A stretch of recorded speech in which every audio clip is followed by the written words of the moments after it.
to own than it is to rent. When we own the Kirby, it makes housework go by a lot easier and faster, and it does it more efficiently. So we're not having to do it as much. And then at the end of the day, by all of that combined, we're not having to replace the stuff in the house. So it's gonna save a lot of money back, put a lot of money back into our pocket. So the money that we could be using for college tuitions, vacation time, business opportunities, we could have that money, but it's the Kirby that's going to allow us to have it, type of thing, right? But right now we're kind of throwing the money that we're needing to save away on things that aren't going to do the job for us at the end of the day. So that's why we do everything we can. The Kirby carpet shampoo, put it back together, and with the type of stains that are on there, you would definitely need the foamer cap.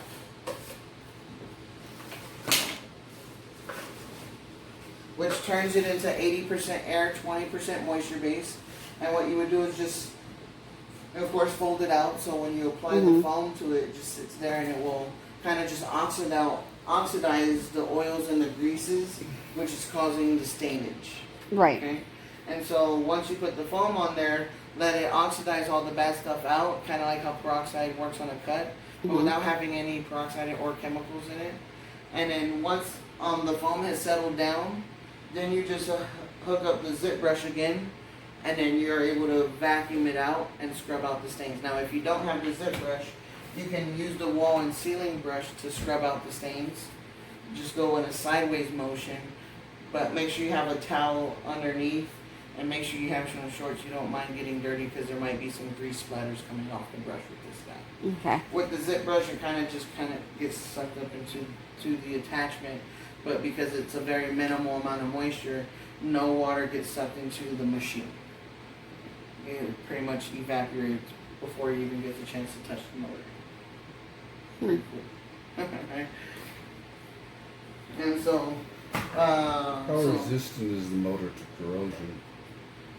How resistant is the motor to corrosion? Well, so we have a dual air fan.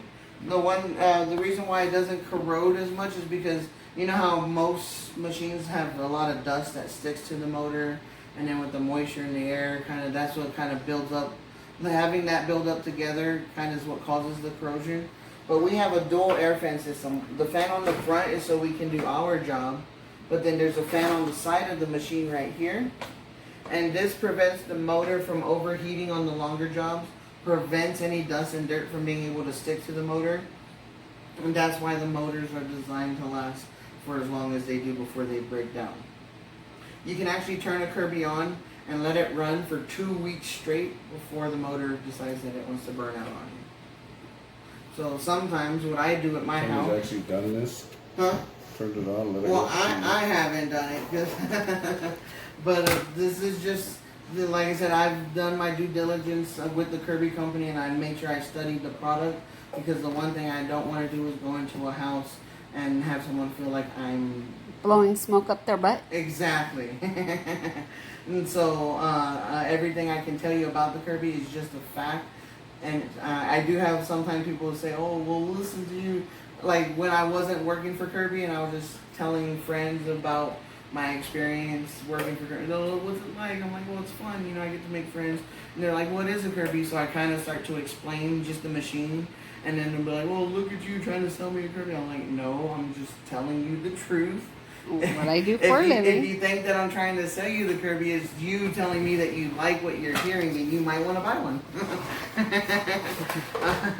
But now if there's not a whole bunch of heavy stainage to something and you just want to put a shield that's sealed on the piece of furniture, then you don't have to use the foamer cap. You can just use the spray gun on its own. And if you turn the trigger here all the way to the right, it gives you a wide spray. So you can just put a layer of the mist on there. So after you're done going over, the cord is 61 and a half feet.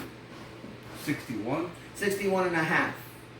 61 and a half feet long? Yeah, because if it was a half inch longer, it would be an industrial length cord, which would make us put a ground onto the plug.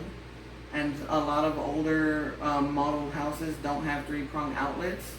And then if we have to put a ground on the plug, it uses more amperage to run. So So it'll stretch out to 61 and a half. Yeah, so from, not when I have it set up like this, because I had it set up No, like no, this. I'm talking about the air hose.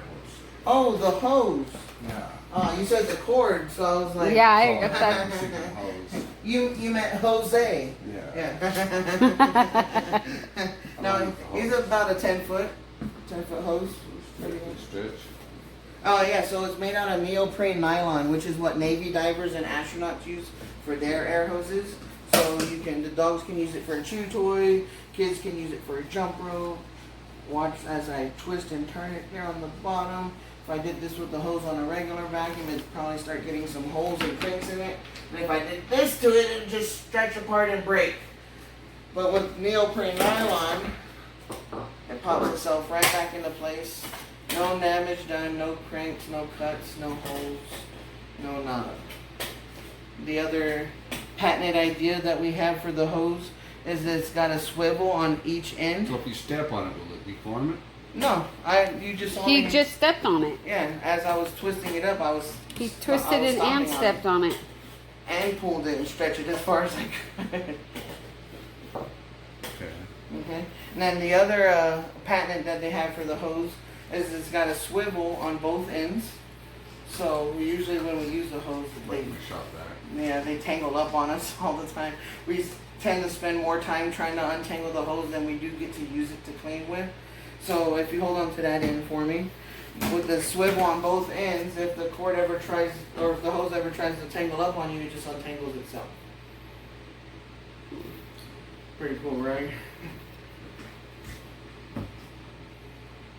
And then the plastic materials that we use for the rest of our attachments and the front fan of the Kirby are made out of Lexan, which is what football helmets are made out of. So what exactly comes with the standard set? This is the standard, right? It would come with the Kirby, the bag of attachments, minus the zip brush. It will come with the shampoo system that's attached right now that has both brushes for carpet and hard floor and solutions for both carpet and hard floor. And then it will come with a 2-pack of bags, which will last somebody about a year. Enough solution for well, you don't really have carpet, so you'd mainly just be using it for like the window washing and furniture shampooing. How well does it wash windows? Oh, would you like to see? Yes. Not a problem. I love washing windows with Kirby. It's one of my favorite things to do. And then I guess There's a window right there. Yeah. Window there behind the table. Get And some if fingers. And if I'm gonna do a window wash, I might as well call the kids up with a towel so I can lay down a layer of bubbles for them to play with. It will pump up your car tire. So anything that you can usually have to use this like a manual pump where you pump up by mouth. I got an exercise ball. You want to show him? An exercise what? Ball. I haven't aired up yet. There you go. Yeah, like a beach ball. No, like an exercise ball. Uh-huh.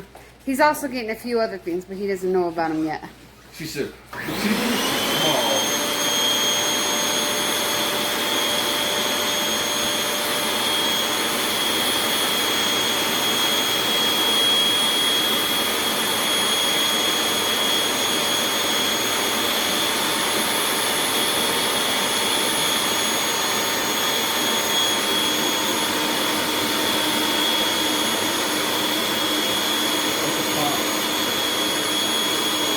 How much more?